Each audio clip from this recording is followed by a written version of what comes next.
For questions 9 and 10, they want us to find the first 4 terms as well as the 100th term. So we need to plug in 1, 2, 3, 4, and 100 into the formula. So make sure that you have the right parentheses on your calculator. Make sure that the exponents are in the exponent. And if you plug in 1, you should get -1. I like to press second enter on my calculator, and it brings back up my previous entries.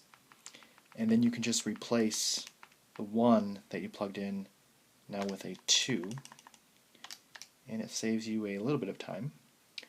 And we get -5. If you plug in 3, you get +15. If you plug in 4, you get -29. And if you plug in 100,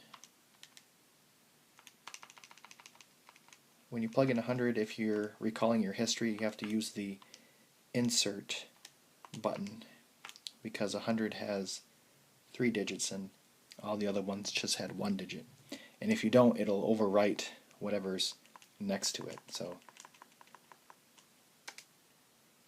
okay, then I get comma, pattern continues, -19,997.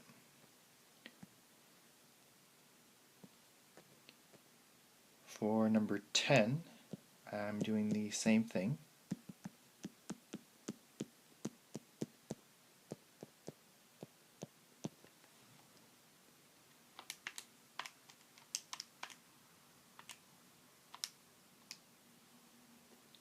So if you plug in 1, you get 0. If you plug in 2, you get 2. If you plug in 3, you get 0. And you can start to see the pattern here. Then I get 2. And then if you plug in 100, which is a even number, you also get 2. So definitely a very interesting pattern, a very interesting sequence.